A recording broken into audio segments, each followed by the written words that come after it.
Grant, tell us who we've got on the wireless. Well, it's kind of you, as I was filling in for Rob today, to talk about a subject that I'm kind of familiar with. Well, to be perfectly Francis with you, had you not stood outside my front door with a sign saying, let's talk about Elvis, I probably wouldn't have. All right, well, I really do appreciate it. You can go home now.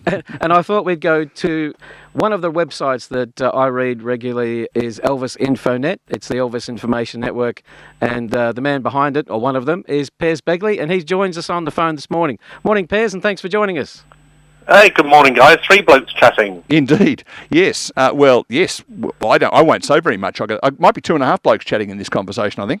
Well, Neil's a bit of a music aficionado across the whole, so I'll be interesting on some of your questions. But I guess, Piers, firstly, we should ask, how did Elvis come into your life?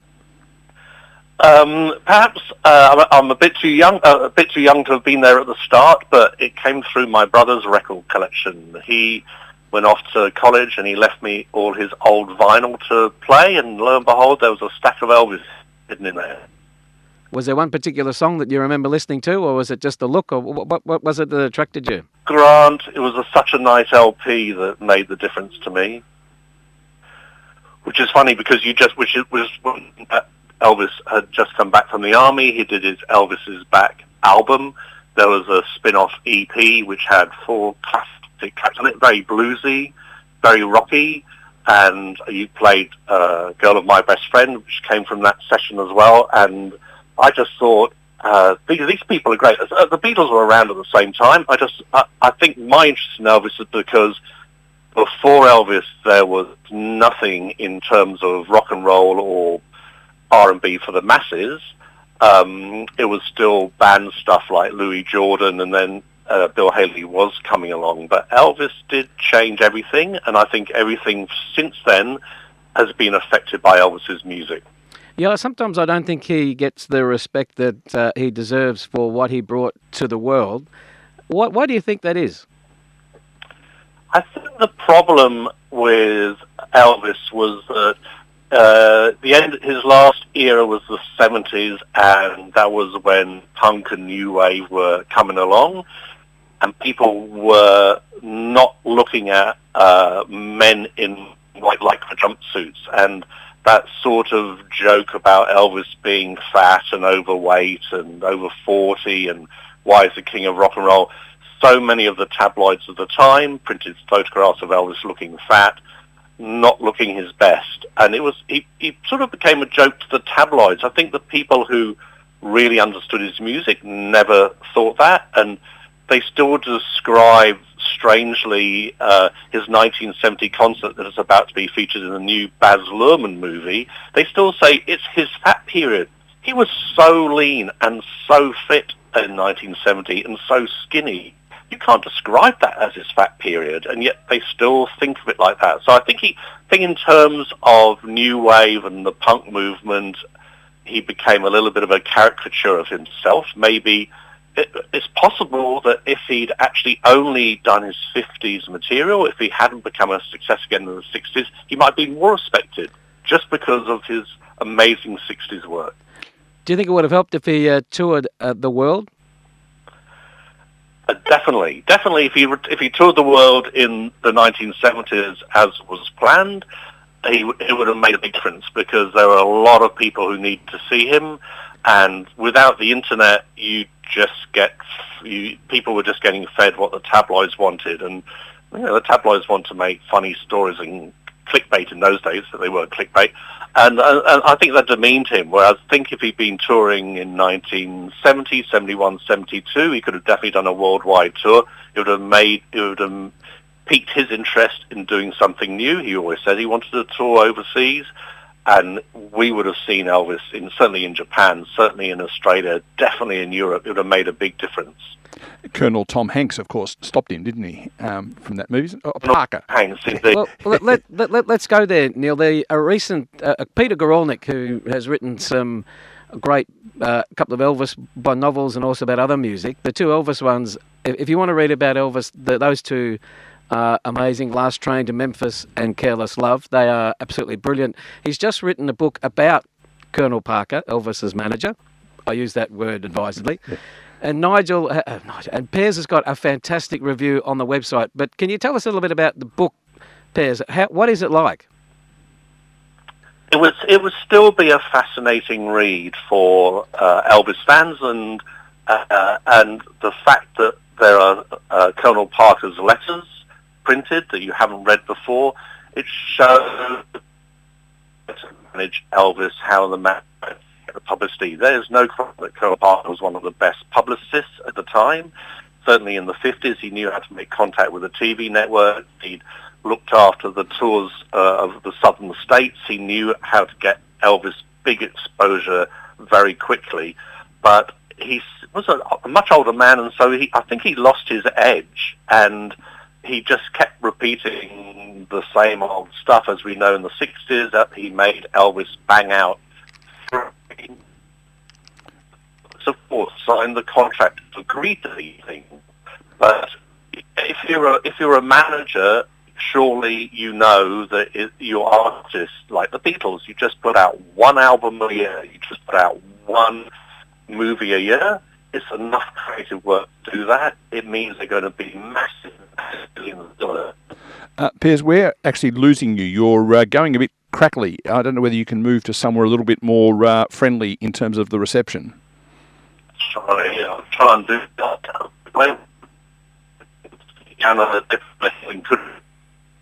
No, that's... Yeah, the thing with what Piers finds there is that the amount of work that Elvis did. I mean, I'm able to do a 2-hour radio show every week and have different songs. And Elvis appeared, 21 years in the spotlight with 2 years away in the army. And that really that's why he probably did 60 years work in 42 years. And it's staggering to think that a manager wouldn't see that. But it's hard looking back on things, and in hindsight, we all know what we would like to do. But it's interesting, Piers, did you think that you changed your mind on the Colonel reading this book?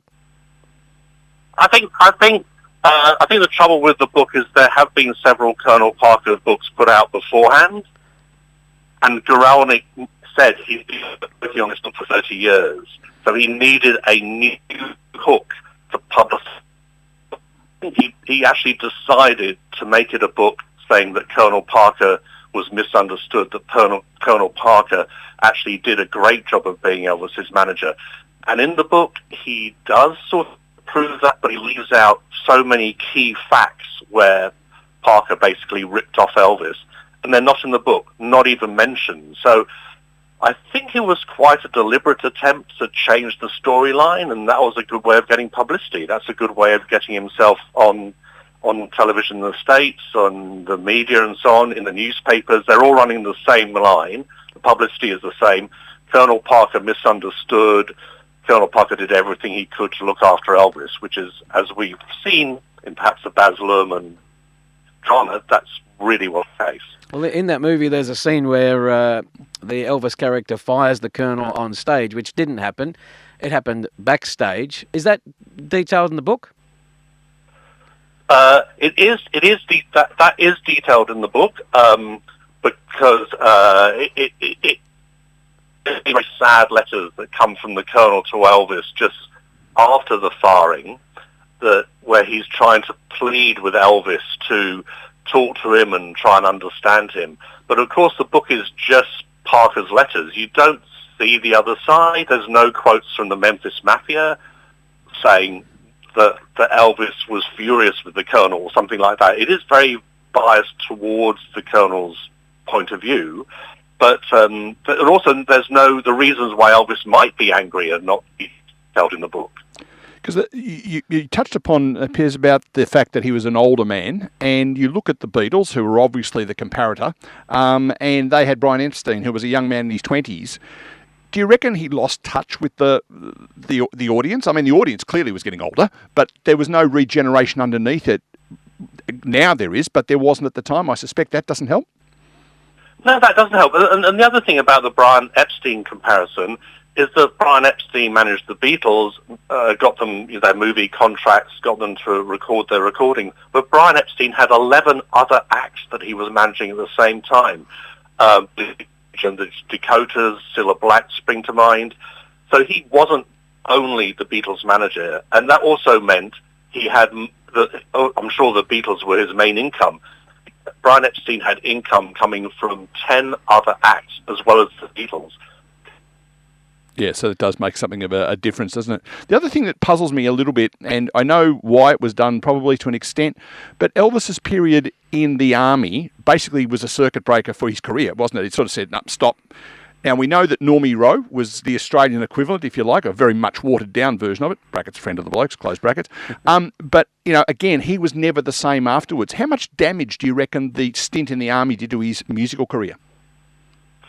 I think it actually did put his career on pause, and it was, if you like, it was just the moment that perhaps rock and roll was fading a little bit because Jerry Lee Lewis had the problems with his cousin, allegedly, Chuck Berry, and so on. Yes, so it was sort of maybe a pause. Luckily, at an okay time for Elvis, but it stopped the momentum. And they always said that Colonel Parker wanted to make Elvis scarce, like keep him. Once he made the mark, he tried to keep him away from TV. He didn't want people to see Elvis for free if they were going to pay, so you could get him to pay.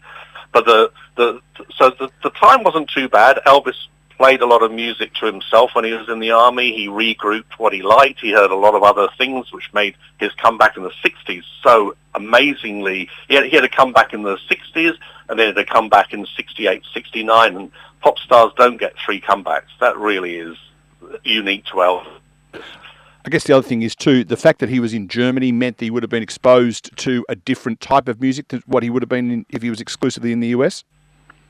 I think also it was people feeding. He met a new bunch of people who would feed him more gospel albums, and he did get all his buddies back in America to send him out the R&B songs that were coming out, the popular R&B songs that were coming out in the US. So he certainly kept across everything. But I think perhaps you could compare him to another person would be the Everly brothers, who they were never the same when they came out of the army either. The momentum had been lost. The fact that Elvis got the momentum back is extraordinary. I'll tell you what, Piers, there's something we really must talk about, and that is, we mentioned Baz Luhrmann already. When the movie came out in 2022, there was Elvis fans everywhere pleading with him that they talk about this lost footage. Well, there's a project coming out called Epic. It had its premiere in Toronto last week. What do you know about it? Epic being Elvis Presley in concert. That was a very clever idea to use that. Just what his name wasn't, Sally. No, I won't get into that part. Yeah. I think the absolute right person. His movies before he did the Elvis movie, his movies are brash, loud, colourful, full of music, full of fast cuts, full of energy. His directional style really matches Elvis's actual style himself. So I think he's the perfect director for Elvis. I think this lost footage idea is a brilliant one. The reviews have been sensational, and I think this time round he's going to give the fans what they want. In fact, there'll be a Blu-ray which includes all the full performances of all the new songs that are featured in the movie. So everybody was hoping for an expanded Elvis drama movie, which didn't happen. But I think we're going to get something that will appear in the cinemas for a while. And I think it'll be great for non-Elvis fans to actually see, because this, as you said, is Elvis telling the story. It's feature interviews from him linked to footage that has been cleaned up like we've never seen before. So documentary style. Yeah. But it's not a documentary, no, that says. Yeah. But it's a documentary style. Yeah. Yeah, and it is just edited pure Elvis footage. Unlike, there's no drama or reenactments in it. And I think there's enough of Baz Luhrmann fans who will get people into the cinema to see this. And in fact, there was the expanded That's the Way It Is movie that came out 20 years ago, and that played in Sydney in a cinema for quite a few weeks. So there was, I'm not sure it played in the other cities quite so long, but that got to the cinemas, and that was a popular movie. So I think Baz is doing the right thing here, and he's searching for the right distributor. So I think we'll see it in the cinemas sometime in January, and no doubt there'll be a follow-up album, which will fill nicely for 2026. That'll be great. Well, just in time for Mother's Day. And I can guarantee I'll probably be living at the cinema for as long as it's there. It's going to be fantastic. But what about Elvis in Australia, Piers? He's always been popular out here, hasn't he? It's been a really lovely market here, Elvis in Australia, and yes, the Australian fans are really keen. It's always good when you go to Memphis. You'll meet lots of Elvis fans, and people don't realise how it's a lot of money for us to get from Australia to the States compared to, say, the UK. So it is fantastic that he's made such a mark here, and I totally understand why you have your show every Saturday afternoon, because there's always more and more Elvis you can play, and still lots and lots to discover, even 40 years after you last went into a recording studio. And what I love mostly is you get new people who will call up and say, "Oh, I didn't know he recorded such and such a song," and where can you get that? And it just that fills me with joy that people are discovering music from listening to my show. Yeah, and the back catalogue is so good. So you find something they've never heard before, and yeah, people love it. There's so much. He covered all bases. There's the 50s, which is rock and roll, the 60s pop, then there's the gospel, the doo-wop, and then the southern funk. Now, you've mentioned going to Graceland. Piers, have you been over there yourself?